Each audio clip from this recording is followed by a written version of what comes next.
amor del Padre Dios, tan amplio e inmensurable, que dio a su Hijo por hacer tesoro despreciable, ardiente pérdida y dolor, su rostro el Padre aparta, mas hijos a la gloria trae, la herida que le marca.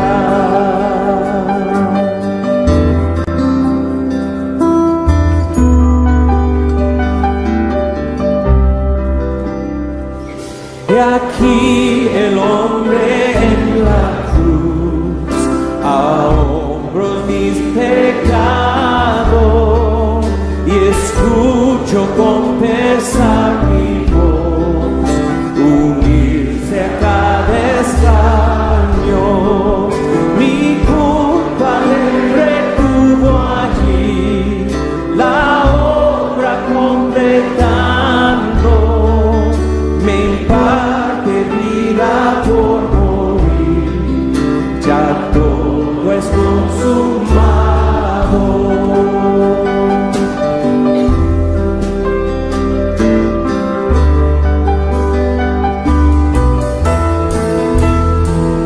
De dones no me jactaré, por fuerte ni por sabio, de quien murió me gloriaré, Jesús resucitado, porque obtendré su galardón. No puedo dar respuesta, mas esto sé de corazón: Jesús pagó mi deuda, porque obtendré su galardón. No puedo dar respuesta, mas esto sé de corazón: Jesús pagó mi deuda.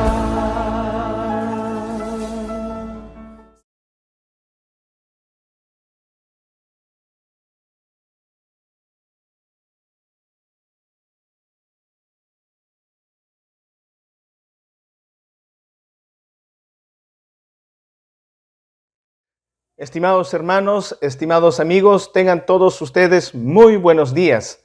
Les saludo en el glorioso nombre de nuestro Señor Jesucristo, a quien le agradecemos por la oportunidad que tenemos de reunirnos en esta mañana. Precisamente hoy, domingo, el día de nuestro Señor Jesucristo, estamos reunidos para poder glorificarle, para poder leer su bendita palabra. Recientemente estuvimos celebrando la llegada de nuestro Señor Jesucristo en la Navidad, una celebración muy importante en el mundo occidental, sobre todo en el mundo cristiano, donde recordamos la venida de Dios Todopoderoso tomando la forma humana aquí en la tierra, en la persona de nuestro Señor Jesucristo.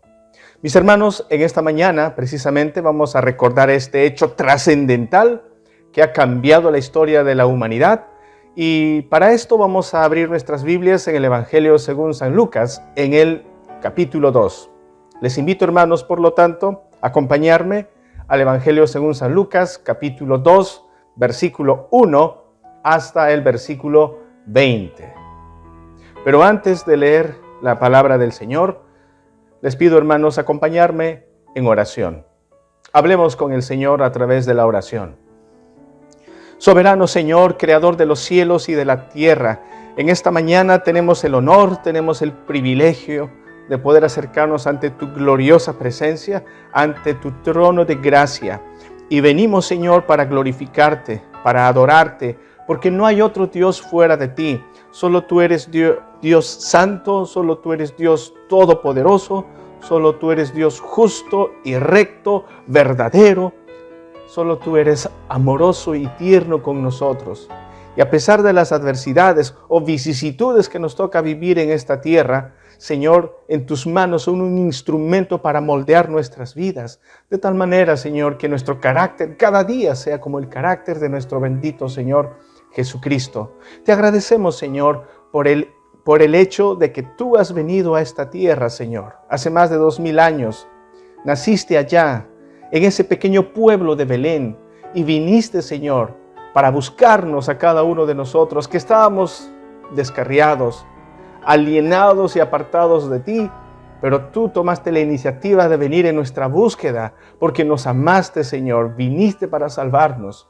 En esta mañana, Señor, queremos recordar este hecho trascendental, este hecho extraordinario que es la muestra de tu poder y es la muestra de tu compasión para la raza humana caída. Acompáñanos, Señor, durante este tiempo. Danos la sabiduría, el entendimiento, Señor, y tu palabra pueda grabarse en nuestros corazones. Te damos las gracias, Señor, acercándonos siempre en el glorioso y bendito nombre de tu Hijo amado, nuestro Señor Jesucristo. Amén. Muy bien, hermanos, una vez más, abramos nuestras Biblias en el Evangelio según San Lucas, en el capítulo 2, versículos del 1 hasta el versículo 20. Mis hermanos, así dice el Señor en su palabra. Aconteció en aquellos días que se promulgó un edicto de parte de Augusto César, que todo el mundo fuese empadronado. Este primer censo se hizo siendo Cirenio gobernador de Siria, e iban todos para ser empadronados, cada uno a su ciudad. Y José subió de Galilea, de la ciudad de Nazaret, a Judea, a la ciudad de David, que se llama Belén, por cuanto era de la casa y familia de David, para ser empadronado con María, su mujer, desposada con él, la cual estaba encinta. Y aconteció que estando ellos allí, se cumplieron los días de su alumbramiento, y dio a luz a su hijo primogénito, y lo envolvió en pañales, y lo acostó en un pesebre, porque no había lugar para ellos en el mesón. Había pastores en la misma región que velaban y guardaban las vigilias de la noche sobre su rebaño, y he aquí, se les presentó un ángel del Señor, y la gloria del Señor los rodeó de resplandor, y tuvieron gran temor. Pero el ángel les dijo: no temáis, porque he aquí os doy nuevas de gran gozo, que será para todo el pueblo, que os ha nacido hoy en la ciudad de David un Salvador, que es Cristo el Señor. Esto os servirá de señal. Hallaréis al niño envuelto en pañales, acostado en un pesebre. Y repentinamente apareció con el ángel una multitud de las huestes celestiales que alababan a Dios y decían: gloria a Dios en las alturas y en la tierra paz, buena voluntad para con los hombres. Sucedió que cuando los ángeles se fueron de ellos al cielo, los pastores se dijeron unos a otros: pasemos pues hasta Belén y veamos esto que ha sucedido y que el Señor nos ha manifestado. Vinieron pues apresuradamente y hallaron a María y a José y al niño acostado en el pesebre. Y al verlo, dieron a conocer lo que se les había dicho acerca del niño. Y todos los que oyeron se maravillaron de lo que los pastores les decían. Pero María guardaba todas estas cosas, meditándolas en su corazón. Y volvieron los pastores glorificando y alabando a Dios por todas las cosas que habían oído y visto como se les había dicho. Amén. Esta es la narración tan sencilla y al mismo tiempo tan extraordinaria y monumental que Lucas escribe y relata para cada uno de nosotros. El nacimiento de nuestro Señor Jesucristo, el milagro de la encarnación, la llegada de Cristo el Señor a este mundo. Y antes de poder reflexionar en estos 20 versículos que acabamos de leer, es importante, estimados hermanos, algunos aspectos generales. Lo primero que quiero, a manera de introducción, hablar con ustedes, hermanos, es acerca de el año del nacimiento de nuestro Señor Jesucristo. No encontramos en la Biblia de manera escrita la fecha del nacimiento de nuestro Señor Jesucristo. No hay ni un solo versículo en la Biblia que nos refiera la fecha exacta del nacimiento de nuestro Señor Jesucristo. Lucas, el escritor de este capítulo, el escritor de este libro del Evangelio de San Lucas y el escritor del libro de Hechos de los Apóstoles, tampoco nos da la fecha. Sin embargo, nos da el marco histórico del nacimiento de nuestro Señor Jesucristo. Lucas está interesado en que cada uno de nosotros comprenda que la narración de Cristo Jesús, la narración de la llegada de Cristo a esta tierra, no es un mito, no es una leyenda, es un hecho histórico, es un acontecimiento histórico. Pero no tenemos la fecha del nacimiento de nuestro Señor Jesucristo. Según Mateo capítulo 2, versículo 1, dice que el Señor Jesús nació en los días del rey Herodes, en días en que Herodes gobernaba en Judea. Este rey Herodes fue un rey vasallo del Imperio Romano y según la historia, Herodes comenzó a gobernar en Judea en el año 37 a.C. y gobernó hasta el año 4 a.C., año en el que murió este malvado Herodes. Y es muy posible que haya muerto probablemente 1 o 2 años después del nacimiento de nuestro Señor Jesucristo. Es por esa razón que, según algunos historiadores y estudiosos, sitúan el nacimiento de nuestro Señor Jesucristo posiblemente el año 6 o el año 5 antes de Cristo. Ahora aquí, en Lucas capítulo 2, en el versículo 1, dice lo siguiente: aconteció en aquellos días que se promulgó un edicto de parte de Augusto César, que todo el mundo fuese empadronado. Aquí se nos habla de un edicto del emperador romano. Y ese emperador romano, según nos cuenta el historiador judío Flavio Josefo, él escribe y él dice que este censo se realizó 37 años después de la famosa batalla de Actium, batalla en la que este emperador, bueno, antes de ser emperador, él era Cayo Octavio, que después asumió la identidad, el nombre de Augusto César Octaviano, pero aquí este hombre, Cayo Octavio, se enfrentó en esta batalla de Actium contra las fuerzas de Marco Antonio y las fuerzas de Cleopatra, siendo victorioso Octavio. Y el historiador Flavio Josefo dice que el censo que ordenó este emperador, el primer emperador, por cierto, de Roma, Octavio, o Augusto César, fue 37 años después de esta batalla. Más o menos eso quiere decir que el censo se hizo el año 6 después de Cristo. Y es precisamente en Hechos capítulo 5, 37 que se hace referencia a ese censo que había ordenado Augusto César. Y dice la Biblia, Hechos 5, 37. Después de este, se levantó Judas el Galileo en los días del censo y llevó en pos de sí mucho pueblo. Pereció también él y todos los que le obedecían fueron dispersados. Y ese censo se desarrolló en el año 6 después de Cristo. Pero aquí hay un dato importante, hermanos. Ustedes dirían, pero pastor, si es el año 6 después de Cristo, entonces Jesús pudo haber nacido ¿nació ese año, el año 6 después de Cristo? No, estimados hermanos y amigos. Tenemos un dato importante aquí. Augusto César tenía la costumbre de realizar censos cada 14 años. Y este censo del año 6, al cual hace referencia Hechos capítulo 5, verso 37, no es el censo del cual Lucas capítulo 2 nos está hablando. Si Augusto César hace censos cada 14 años porque era un hombre, un estadista, era alguien que le gustaba planificar su gobierno, entonces restemos solamente 14 años.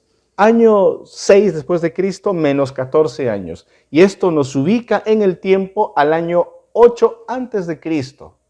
Entonces Augusto César dio la orden del censo en el año 8 antes de Cristo. Pero un dato importante, los judíos no siempre estuvieron de acuerdo con la realización de un censo. No estaban de acuerdo con las imposiciones del gobierno romano y es por eso que ese censo en Judea tardó en realizarse.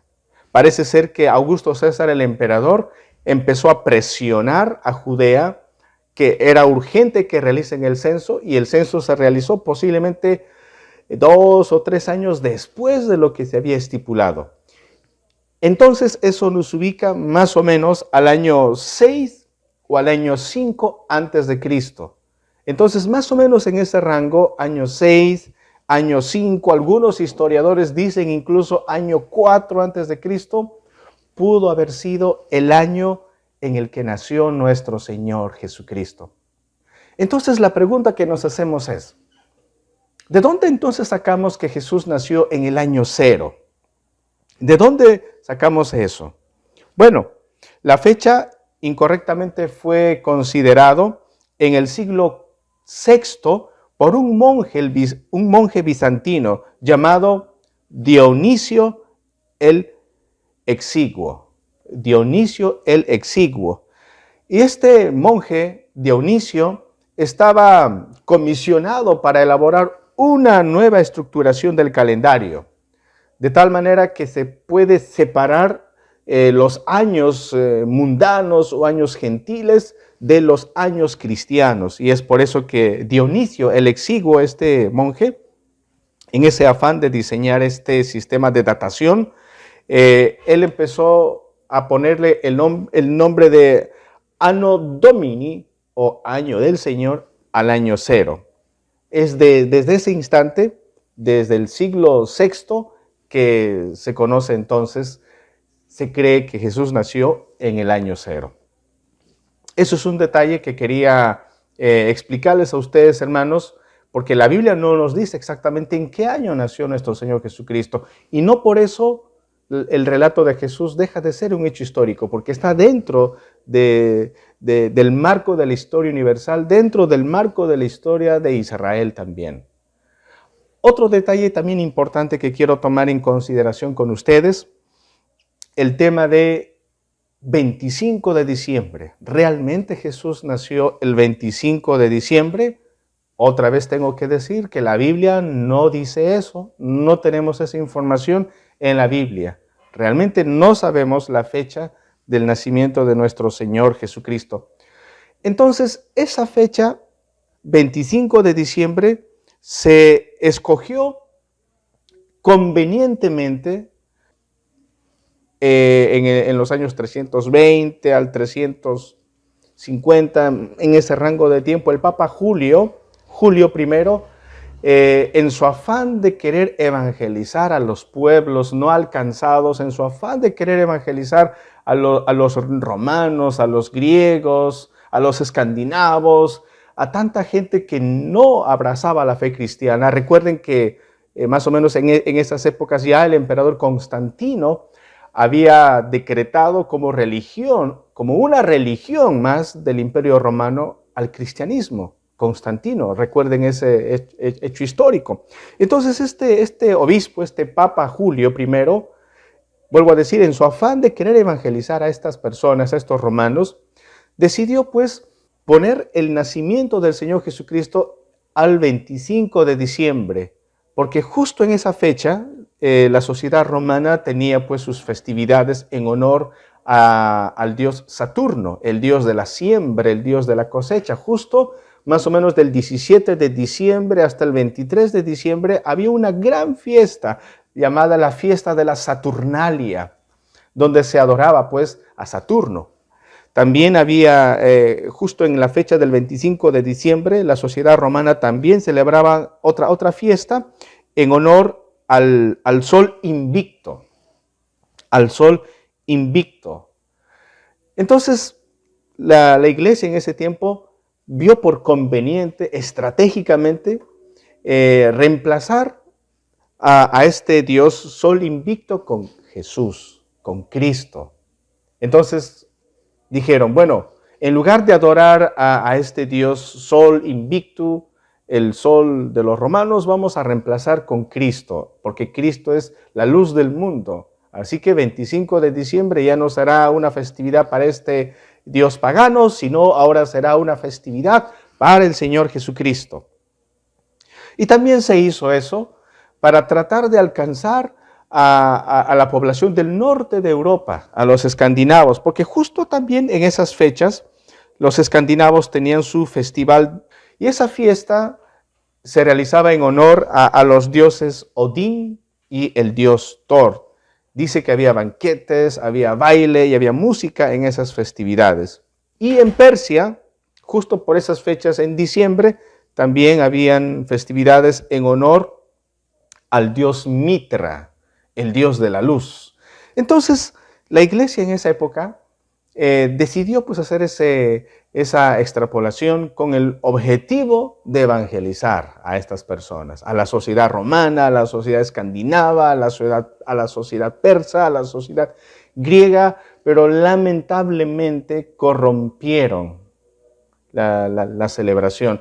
Y pienso que la celebración de la Navidad de esa época se parece en cierto sentido mucho a lo que actualmente en nuestra sociedad se ha convertido la Navidad. Lejos de ser una celebración de gratitud a Dios por su amor a la humanidad caída, la celebración de la Navidad hoy en día se ha convertido pues en una oportunidad para los excesos, una oportunidad para el comercio, una oportunidad, qué sé yo, para tantas celebraciones vanas. Y el recuerdo de la llegada de Jesús a este mundo realmente ya no existe en la mente de muchísimas personas. Lo más importante ahora en la Navidad es la celebración, lo más importante ahora en la Navidad es los regalos, tal vez el afán que uno tiene por la cena navideña y ya no hay el recuerdo del nacimiento de nuestro Señor Jesucristo. Es por eso, hermanos, que hay un grupo de cristianos, de creyentes, que han llegado a una posición extremista de decir que la celebración de la Navidad es antibíblica y por lo tanto un verdadero cristiano no debería celebrar la Navidad, porque la Navidad es pagana. No sé si ustedes han escuchado ese tipo de comentarios, pero hay un grupo de cristianos y atribuyo yo a la ignorancia y atribuyo yo también a su desconocimiento que tratan de satanizar la celebración de la Navidad. Y la pregunta que nos hacemos nosotros es, conociendo ya el origen de la fecha 25 de diciembre, que realmente no es la fecha del nacimiento de nuestro Señor Jesucristo, entonces nosotros como cristianos deberíamos tener un tiempo de acción de gracias el 25 de diciembre, deberíamos de celebrar en cierto modo la Navidad. Y la respuesta es, por supuesto, amados hermanos. Por supuesto, ¿por qué? Tenemos el ejemplo de los ángeles. Cuando nuestro Señor Jesús nació en esta tierra, allá en Belén de Judea, en ese pesebre, ¿cuál fue la reacción de los ángeles? Alabanza, glorificación a Dios por la obra de redención que se estaba realizando. Si los ángeles alabaron a Dios celebrando la venida de nuestro Señor, ¿cuánto más nosotros, los seres humanos, los principales, realmente los beneficiarios de la venida de nuestro Señor Jesucristo? Aparte de ello, incluso los magos del oriente, según Mateo capítulo 2, en Mateo se nos cuenta la historia de la visita de los magos. Estas personas no conocían a Dios, no conocían nada de la Biblia, pero tenían un interés de acercarse al niño Dios. Entonces sí, tenemos razones, hermanos, para, como creyentes, agradecer al Señor, aunque sabemos que el 25 de diciembre no es la fecha del nacimiento del Señor, pero por convención se ha aprobado que sea una fecha tentativa, ¿no? Eso hay que tener en mente, pero como cristianos es una ocasión para evangelizar, es una ocasión para recordar que este niño que ha venido a nacer en Belén, este niño es nada más ni nada menos que Dios Todopoderoso, viniendo a salvarnos. Él es el Cordero de Dios que quita el pecado del mundo. Entonces es una ocasión para verdaderamente agradecer al Señor. Y la reflexión gira en torno a tres enseñanzas importantes para nosotros. Aquí tenemos, en primer lugar, el nacimiento de nuestro Señor Jesucristo es un evento histórico, no una leyenda, no una especie de poesía para justificar ciertos valores religiosos, valores filosóficos, no. El nacimiento del Señor Jesucristo es un hecho verídico y es un hecho histórico que podemos encuadrarlo dentro de la historia. Por eso aquí la Biblia dice, en Lucas 2, del 1 hasta el 7, dice así, leeré algunos versículos. Aconteció en aquellos días que se promulgó un edicto de parte de Augusto César, que todo el mundo fuese empadronado. Quiero hacer aquí, hermanos, un contraste. Tenemos por un lado a Augusto César. Él es el que terminó con el sistema de gobierno de la República en Roma para inaugurar un nuevo sistema de gobierno llamado Imperio Romano. La historia también nos cuenta que después de haber vencido a Marco Antonio y a Cleopatra en la guerra de Actium, adoptó el nombre de Augusto César Octaviano, que es como se le conoce en la historia universal. Realmente fue un hombre brillante en términos humanos, fue un gran estratega, fue un gran gobernante. Él es el que estableció su política de la Pax Romana, la paz romana, conocida también como la paz augusta. Su objetivo era finalizar las guerras civiles que existían en el Imperio Romano y construir la paz. Él fue el propulsor de los caminos y las carreteras porque su objetivo era unir todo el Imperio Romano. Era tan orgulloso que en una ocasión levantó un obelisco en la ciudad de Roma y en dicho obelisco estaba escrito pues un letrero que decía que él era el sumo pontífice, que él era el conquistador de Egipto y que él era hijo de Dios.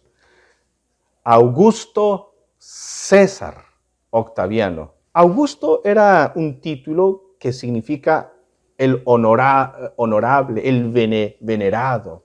Y César viene a ser el título, así como faraón, así como emperador, como rey, César viene a ser su título.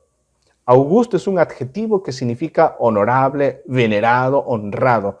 Augusto César Octaviano. Él dijo en una ocasión, yo he recibido una ciudad de barro para construirla y transformarla en una ciudad de mármol. En la ciudad de Halicarnaso hay una inscripción que dice que él era el Salvador del mundo. Les digo, hermanos, que este Augusto César realmente era un hombre en términos humanos muy exitoso, muy brillante. Gobernó del año 31 a.C. hasta el año 14 después de Cristo y en su gobierno fue un emperador bastante exitoso. En el año 8 a.C., el Senado le dedicó el 8º mes del año en su honor y le pusieron el nombre de agosto. Por eso uno de nuestros meses del año se llama agosto, en honor a este primer gran emperador que tuvo Roma. Incluso en una ocasión este emperador dijo, el mundo tiene suerte de que yo esté al mando. El mundo tiene suerte de que yo esté al mando. Y quiero hacer el contraste. Fíjense, aquí tenemos a este emperador, aquí tenemos a este hombre poderoso, viviendo en todo lujo, en su palacio, un rey terrenal, un rey exitoso que se hace llamar hijo de Dios. Pero por otro lado tenemos en un lugar oscuro, en un lugar desconocido, en un lugar pobre, naciendo el verdadero Rey de Reyes, el Señor de Señores, Cristo Jesús, Dios mismo, tomando forma humana, llegando a nacer en Belén. El soberano, el creador de los cielos y de la tierra, el que tiene en sus manos nuestras vidas y el destino del universo entero, entraba en la escena de la humanidad. El verdadero rey había llegado. Entonces, fíjense, este Augusto César se mostraba como el dueño del mundo, pero él no era el dueño del mundo. Es más, él simplemente en las manos de Dios era un instrumento para que los planes y los propósitos de Dios se ejecuten y se cumplan tal como Dios lo había señalado. Porque fíjense, hermanos, este Augusto César ni idea tenía que con su edicto, con su censo programado, él estaba haciendo algo que iba a calzar con los planes de Dios. Augusto César no conoce la palabra de Dios, no conocía la palabra de Dios, no sabía que en Miqueas capítulo 5, versículo 2, Dios había profetizado que el Mesías, que el Señor iba a nacer en Belén. Y recuerden, hermanos, que José y María en ese entonces vivían en Nazaret.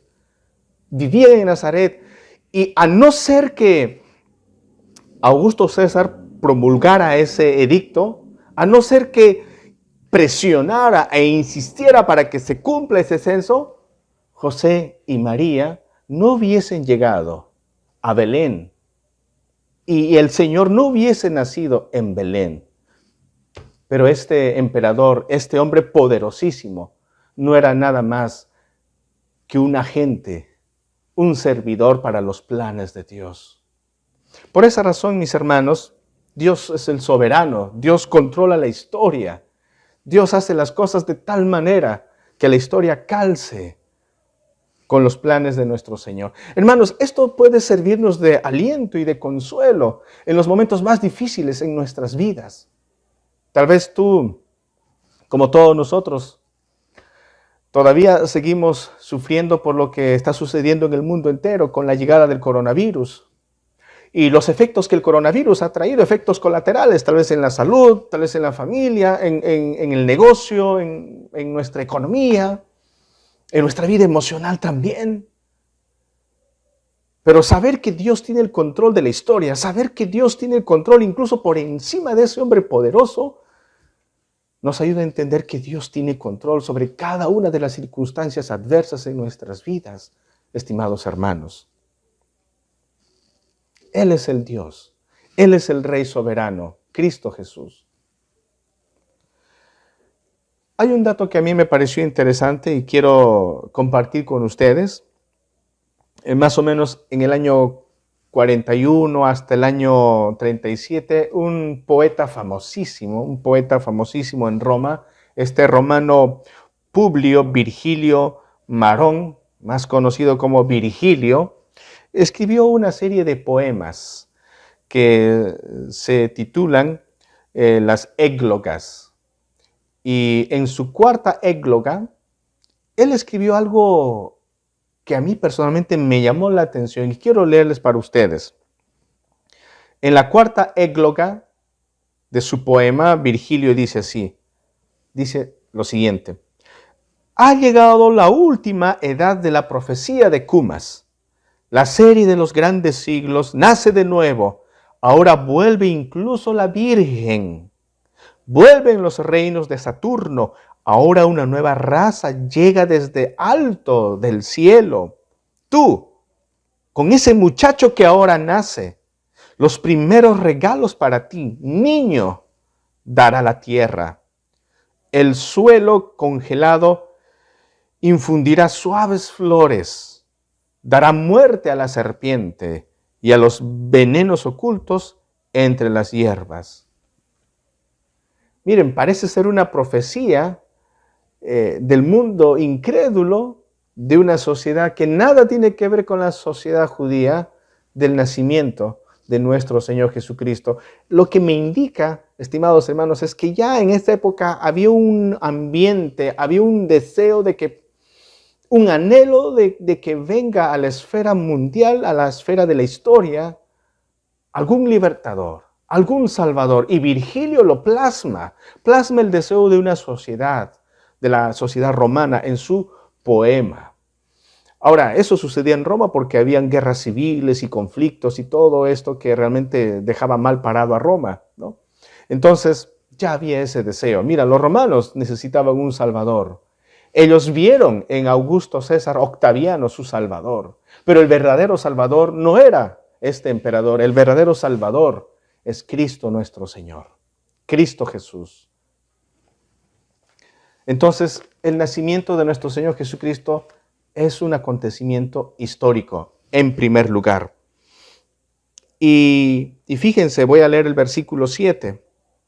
San Lucas 2:7 dice, y dio a luz a su hijo primogénito, y lo envolvió en pañales, y lo acostó en un pesebre, porque no había lugar para ellos en el mesón. Dos cosas que quiero resaltar aquí. Primero, Lucas tiene mucho cuidado en decirnos que para María y para José, este hijo fue su primogénito, no unigénito. Y cuando dice primogénito, claramente implica que tuvieron más hijos. La Virgen María, estimados hermanos, después del nacimiento de nuestro Señor, tuvo más hijos. El Evangelio según San Marcos en el capítulo 6 nos dice cuáles son los hijos que tuvo María con su esposo José. Los medio hermanos de nuestro Señor Jesucristo. Pero otra cosa también que quiero yo resaltar aquí y que Lucas lo señala claramente es que no había lugar para José y para María allá en Belén. Imagínense, desde Nazaret hasta Belén, aproximadamente 140 kilómetros que son transcurridos en 6 días aproximadamente. Una mujer con 9 meses de embarazo llegando a un lugar y no había espacio para ellos. Nos preguntamos, ¿qué no habían familiares, hermanos, primos que les puedan hospedar? Bueno, claro que sí, probablemente tendrían familiares, pero como era un momento de mucho movimiento, seguramente muchos soldados romanos, funcionarios de Roma que están haciendo el censo, estaban ahí pues ya ocupando los lugares, ocupando las habitaciones, de tal manera que no había espacio para ellos, no había un lugar para nuestro Señor Jesucristo.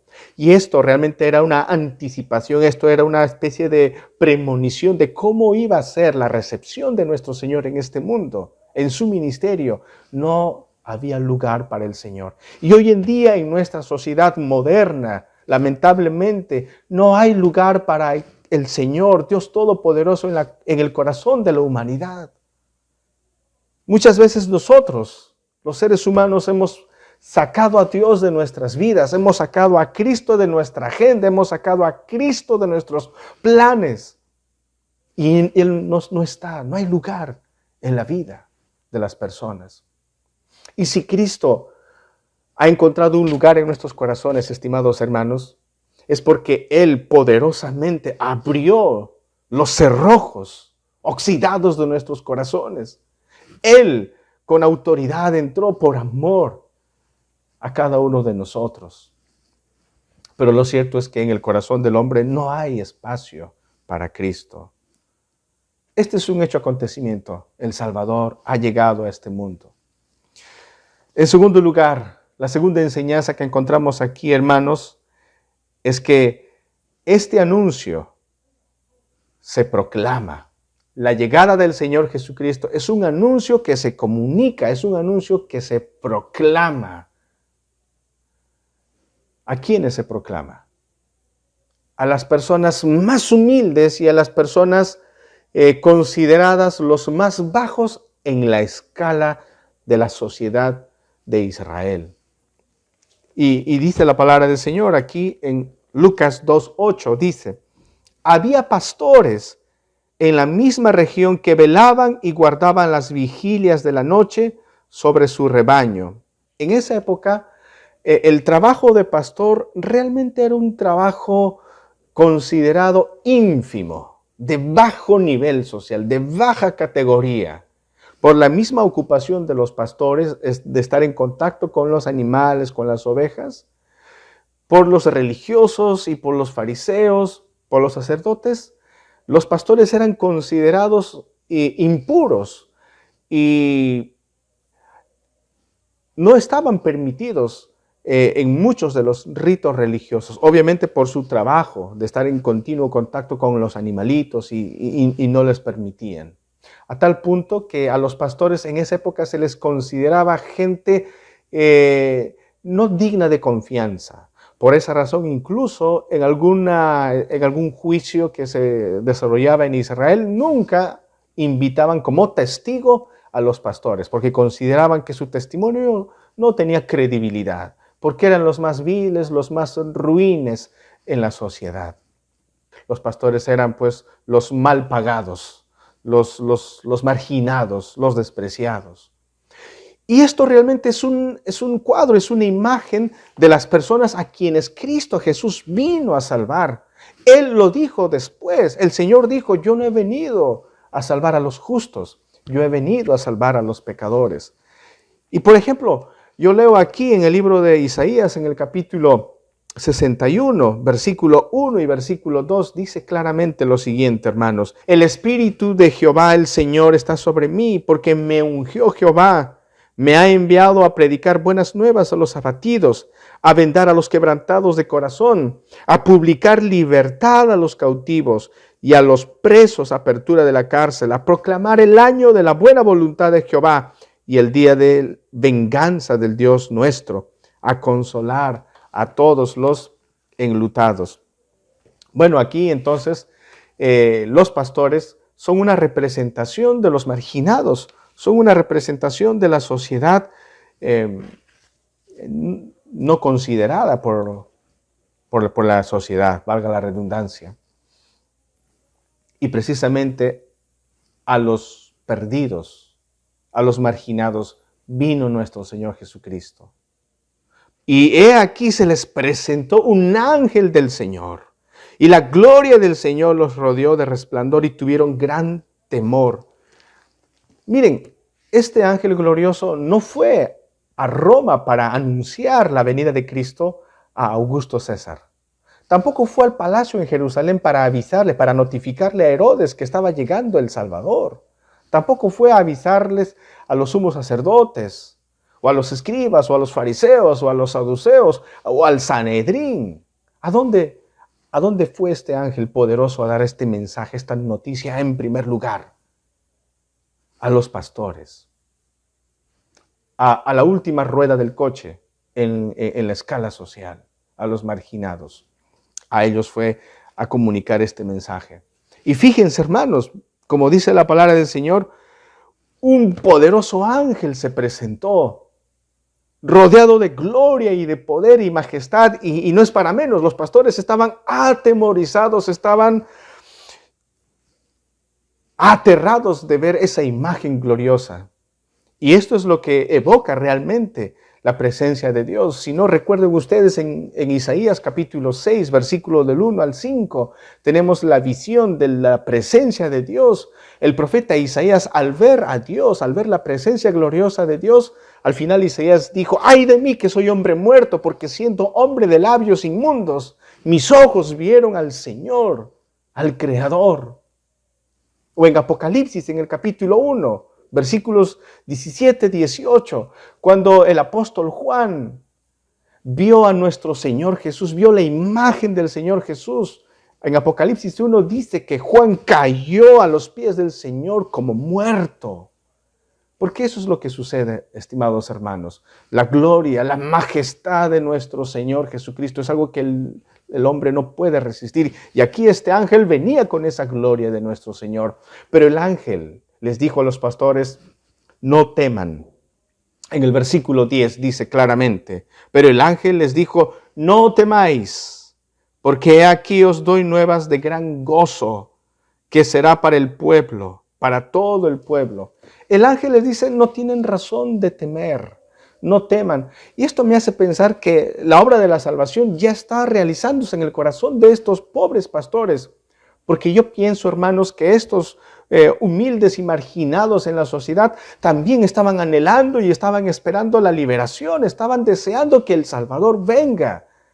Y el ángel les dice, la gran noticia, la más grande noticia que el mundo podría haber recibido algún día. Miren, en el versículo 11 dice, que os ha nacido hoy en la ciudad de David un Salvador que es Cristo el Señor.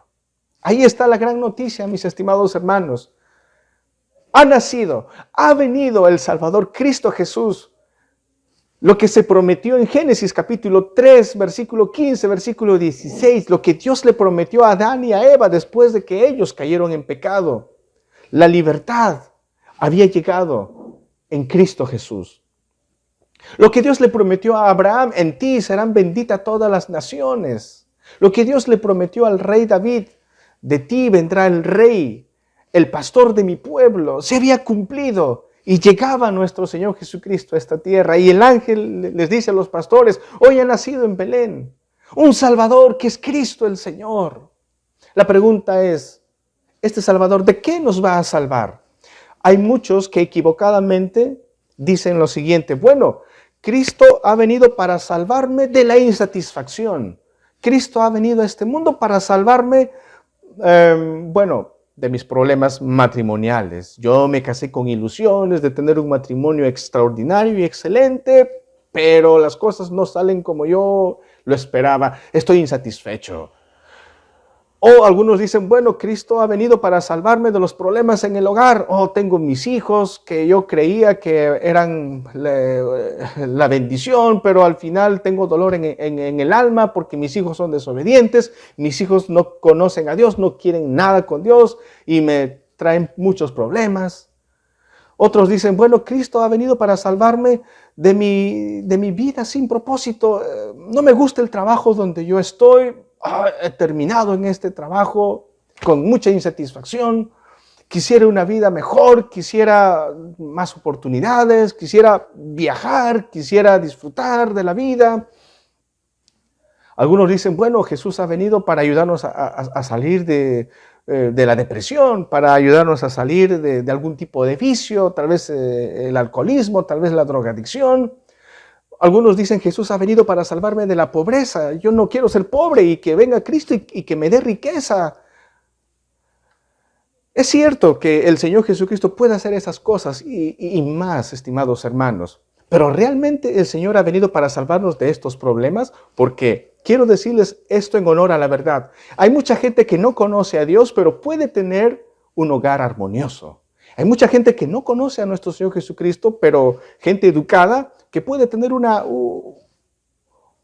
buena familia con buenos hijos que sigan ciertas normas de conducta.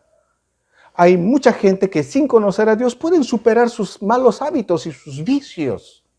Hay mucha gente que sin Dios puede lograr tener una vida exitosa y conseguir los mejores trabajos y superar la pobreza. Entonces, ¿cuál es el problema que es común a todos los seres humanos, del cual Cristo ha venido a salvarnos? Hermanos, el pecado que ha destruido nuestras vidas, el pecado que nos ha apartado de Dios. Cristo Jesús ha venido para salvarnos del pecado y de la culpa que viene del pecado. Cristo Jesús ha venido para salvarnos de la ira venidera de Dios, porque nuestras vidas, estimados hermanos, sin Cristo Jesús, nosotros estábamos caminando directamente al infierno. Por esa razón Dios vino, porque de tal manera amó Dios al mundo que ha dado su Hijo unigénito, para que todo aquel que en Él crea no se pierda, mas tenga vida eterna. A darnos vida ha venido Cristo Jesús, porque estábamos muertos espiritualmente hablando, muertos sin ninguna esperanza, sin ningún deseo por Dios, amando y abrazando nuestro pecado. Y el Señor ha venido para salvarnos de nuestros pecados. Mis estimados hermanos, y esta era la gran noticia. Esa es la gran noticia, hermanos. Por eso la Biblia dice aquí en el versículo 12, Lucas 2:12, dice lo siguiente: esto os servirá de señal, hallaréis al niño envuelto en pañales, acostado en un pesebre, en pañales. ¿Pueden creer esto, hermanos? Nuestro Señor, poderoso Rey, se humilló. Filipenses capítulo 2, verso 5 al versículo 11 nos cuenta la humillación del Señor. Dejó su gloria, Dejó la alabanza de sus ángeles en el cielo y vino por nosotros. ¿Lo merecíamos?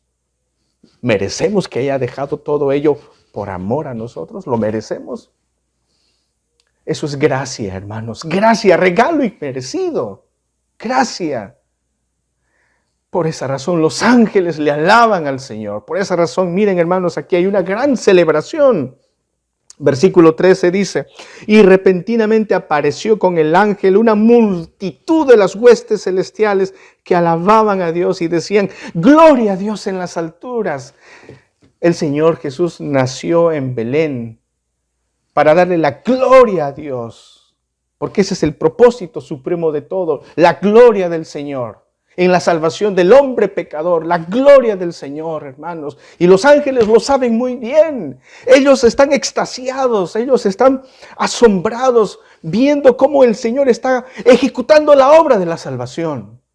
Y le alaban al Señor. Y dice la Biblia claramente, huestes celestiales, ejércitos celestiales. Algo sorprendente, hermanos.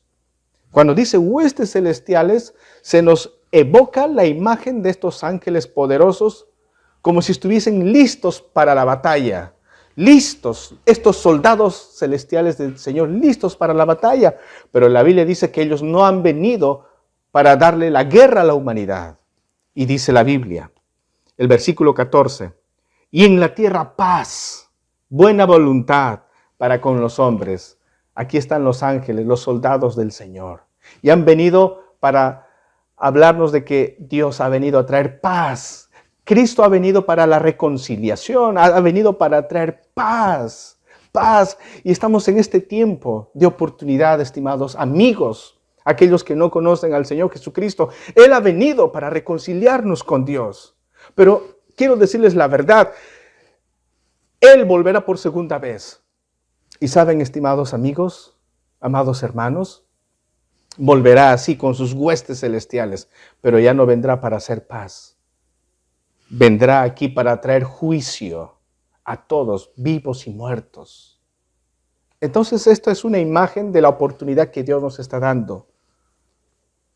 Y en tercer lugar, amados hermanos, para concluir nuestra meditación, ¿cuál es la respuesta? ¿Cómo vamos a reaccionar ante esta noticia? ¿Cuál es la respuesta? ¿Qué debemos hacer al escuchar esta noticia, que es el mensaje central de la Navidad? ¿Qué debemos hacer? ¿Qué hicieron los pastores? Versículo 15 dice, sucedió que cuando los ángeles se fueron de ellos al cielo, los pastores se dijeron unos a otros, pasemos pues hasta Belén y veamos esto que ha sucedido y que el Señor nos ha manifestado. Lo primero que ellos hacen es creer en el mensaje. Ellos se apropian del mensaje. La Biblia dice, la fe viene por el oír y el oír de la palabra del Señor. Romanos 10:17. Ellos escucharon el anuncio del ángel. Ellos creyeron, ellos dijeron, esto es cierto, vamos a Belén, tenemos que ir y tenemos que ver a este niño, que es el Señor, vamos a Belén. Así es como llegamos a los pies de Cristo, estimados hermanos. Escuchamos el mensaje de la palabra de Dios, entra a nuestra mente, a nuestro cerebro, a nuestro corazón, y nosotros decimos, es verdad, la Biblia es verdad, Dios es real, y yo estoy en falta con Dios, y Dios me está dando esta oportunidad. Los pastores creyeron el mensaje. En segundo lugar, ellos van. Ellos no se quedan allí, ellos van a donde está Jesús. Y nosotros también tenemos que hacer eso, estimados hermanos. Tenemos que acercarnos a donde está Jesús. Tenemos que acercarnos a su palabra. Tenemos que leer su palabra. Tenemos que acercarnos a Él en oración. Tenemos que acercarnos al Señor. Y dice aquí, versículo 16, vinieron pues apresuradamente y hallaron a María y a José y al niño acostado en el pesebre, y al verlo dieron a conocer lo que se les había dicho acerca del niño, y todos los que oyeron se maravillaron de lo que los pastores les decían, pero María guardaba todas estas cosas meditándolas en su corazón. Aquí está María, la madre de nuestro Señor, guardando, atesorando en su corazón. Una mujer bendecida por Dios, un ejemplo a seguir por todos nosotros. Y para concluir, el verso 20 dice, y volvieron los pastores glorificando y alabando a Dios. ¿Cómo responden los pastores? Creen el mensaje, se acercan a Jesús y alaban y glorifican a Dios. Glorifican a Dios. Hermanos, para eso sirve la Navidad. Es verdad, no sabemos el año en que nació el Señor, no sabemos la fecha, si fue 25 de diciembre, ¿no? El Señor no nos lo ha dicho. Lo que el Señor nos ha dicho es que ha venido a esta tierra. Y es un momento importante para recordar y para agradecer a Dios en oración, porque el Señor vino por amor a nosotros, mis estimados hermanos. Pero el Señor nos ha dado un día muy especial. Y no es una vez al año, sino es cada semana. ¿Y cuál es ese día especial? El domingo, el día del Señor, el día que Cristo se levantó de entre los muertos, el día del Señor. Oremos, hermanos. Soberano Señor, te damos gracias por la oportunidad de meditar en tu palabra. Gracias por haber venido del cielo a esta tierra, a este mundo lleno de oscuridad, a este mundo lleno de desobediencia y de maldad. Has venido, Señor, para convivir con nosotros. Has venido para ser el Cordero de Dios que quita el pecado del mundo. Solo en ti hay salvación y esperanza. Ayúdanos, Señor, a recordar con gratitud que tú nos amas y a compartir esta noticia con los demás, que todos sepan, Señor, que tú has venido a buscar lo que se había perdido. Tú viniste a salvar. Gracias, Señor. Gracias porque tú eres el soberano que controla la historia para que todo encaje con tus planes y propósitos. Que nuestra vida, Señor, que nuestros actos sirvan a tus propósitos. En el nombre de Jesús oramos. Amén. Que Dios les bendiga, mis estimados hermanos. Muy buenos días.